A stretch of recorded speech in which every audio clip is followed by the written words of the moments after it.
આવો વાત કરીએ આપણી સાથે એનઆઈટી લર્નિંગ સિસ્ટમના કોફાઉન્ડર અને वीसी તેમજ एमडी विजय के थडानी साहब जुड़ाए गया है। विजय सर, स्वागत है आपका सीएनबीसी बाजार पर। और सर सबसे पहले यही जानना चाहेंगे, ग्रोथ अच्छी रही है आपकी ईयर ऑन ईयर बेसिस पर, क्वार्टर ऑन क्वार्टर बेसिस पे। सर कौन से सेक्टर्स से आपको ज़्यादा अच्छी ग्रोथ देखने को मिली है ये क्वार्टर के दौरान?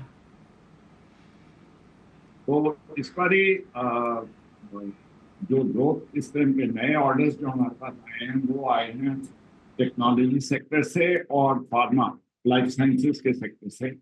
और जो हमारे एग्जिस्टिंग कस्टमर्स हैं वो तो ब्रॉड बेस्ड हैं, तो उसके अंदर भी फार्मा के अंदर ग्रोथ होगी और टेक्नोलॉजी के अंदर थोड़ा लैग चल रहा था एक्चुअली, और बीएफएसआई के अंदर ग्रोथ होती है। तो ये तो ग्रोथ सेक्टर्स दिखेंगे।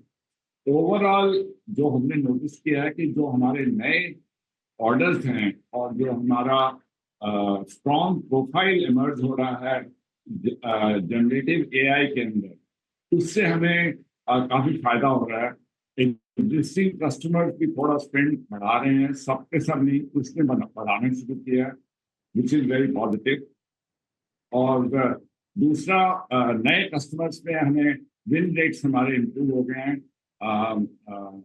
NIT Learning Systems is positioned as a very strong player in usage of artificial intelligence in learning and development.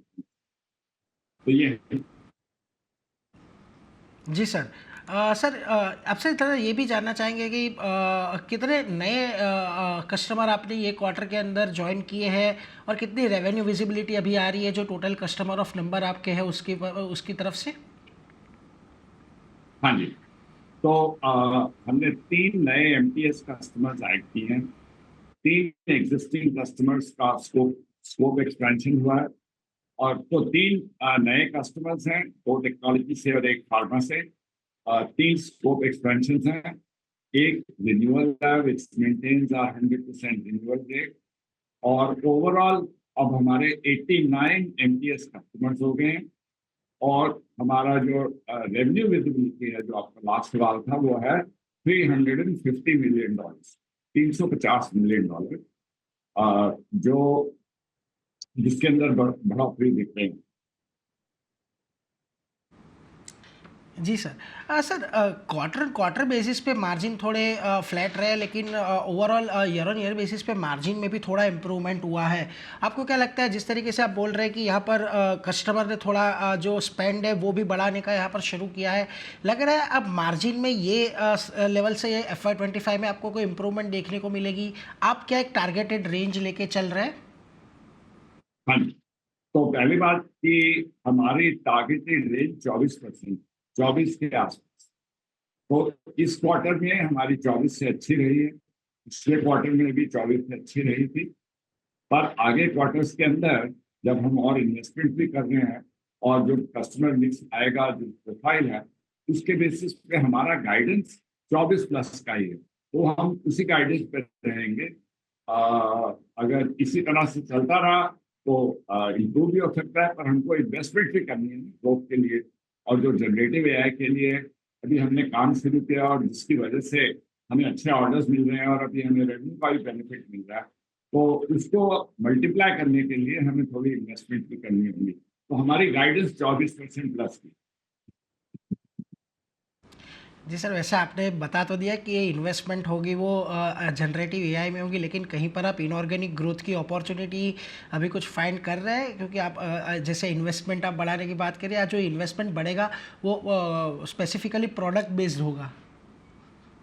नहीं नहीं, तो बिल्कुल ठीक कहा आपने। हमारे प्रोडक्ट बेस्ड इन्वेस्टमेंट तो होते ही हैं। और आपको हमारी कंपनी से काफ़ी जानकारी है, तो आपको ये भी मालूम है कि हमारी इनऑर्गेनिक पाइपलाइन भी काफ़ी स्ट्रांग है। और पर हम बहुत केयरफुली सिलेक्ट करते हैं। और हमें इनऑर्गेनिक पाइपलाइन का भी कुछ बेनिफिट आ सकता है, पर वो तो कभी बात हो सकती है जब फाइनलाइज होगा, तो उस टाइम पे बात होगी। पर आपकी बात सही है कि हमारी जो इन्वेस्टमेंट्स हैं वो दोनों के लिए, ऑर्गेनिक के लिए और इनऑर्गेनिक। जी सर। सर अभी FY25 में जैसे हम देख रहे हैं कि जो आपकी नॉर्मल डिमांड है वो थोड़ी रिकवर हो रही है, तो यहाँ से BFSI सेक्टर का FY25 में कोई कंट्रीब्यूशन बढ़ेगा, ऐसा कोई अभी आपको टारगेट लग रहा है या ऐसा कोई टारगेट लेके चल रहे हैं अभी आप? नहीं नहीं, टारगेट तो हमारा इससे बेहतर था। वो तो नए कस्टमर्स और मिल गए और एग्जिस्टिंग कस्टमर्स का स्कोप एक्सपेंशन हो गया, तो उससे अभी तक हम टारगेट पे चल रहे हैं। क्योंकि मार्केट में वॉलेटिलिटी और अनसर्टनिटी तो अभी भी बहुत ज्यादा है। पर क्योंकि जनरेटिव एआई का बेनिफिट मिला है, तो इसलिए हमें लग रहा है कि जो हमने गाइड किया हुआ है 2 से 3% पहले का 2% के आसपास क्वार्टरली ग्रोथ पहले 2 क्वार्टर्स के लिए, और उसके अंदर थोड़ा बढ़ाव लास्ट 2 क्वार्टर्स के लिए, that was assuming a certain growth in spending and coming back of the market. तो वो अभी तो वैसे ही चल रहा है और अभी तक तो हमारी गाइडेंस के साथ ही चल रहा है। जी। सर एक आखिरी सवाल आपसे पूछना चाहूँगा, क्योंकि हमने पिछले साल देखा था कि जो यूएस मार्केट था, यूरोप मार्केट था, वहाँ पर हमें थोड़ी कंसर्न्स देखने को मिली थी बिकॉज़ वहाँ की जो भी मार्केट कंडीशंस थी। आपको लगता है कि यहाँ से FY25 में ये हालात थोड़े हमें सुधरते हुए दिखेंगे वहाँ पर, और वहाँ से कुछ अच्छे कस्टमर या अच्छे अच्छे ऑर्डर एक्वायर कर पाएंगे आप? हाँ जी, तो ये जो नए ऑर्डर्स आपकी अभी हमने बात की वो उन्हीं मार्केट्स में, यूएस और यूरोप में थे, और वहीं पे हमारे को ज्यादा ऑर्डर्स मिलते हैं। और अब क्योंकि थोड़ी ऑर्डर्स के अंदर बढ़ोतरी दिख रही है, तो इनके लिए एग्जीक्यूशन से हमें थोड़ा फायदा होगा, और वो सब अभी हमने इंक्लूड किया हुआ है अपने गाइडेंस के अंदर। और जैसे जैसे यूएस मार्केट के अंदर क्लैरिटी इंप्रूव होगी, देखिए ना अभी अनसर्टनिटी कितनी है, वॉर चल रही है, साथ में ट्रेड वॉर चल रही हैं, साथ में यूएस के अंदर प्रेसिडेंशियल इलेक्शन है, तो इस टाइम पे अनसर्टनिटी काफी ज्यादा है। पर धीरे धीरे वो चीजें क्लियर हो जाएंगी, और मेरे को लग रहा है सेकेंड क्वार्टर के एंड में या थर्ड क्वार्टर के तक आपको एक क्लैरिटी दिखनी शुरू हो जाएगी। और उसी को हमने अपने जजमेंट में लिया भी हुआ है कि भाई उसका जो बेनिफिट मिलेगा वो हमने कंसिडर किया।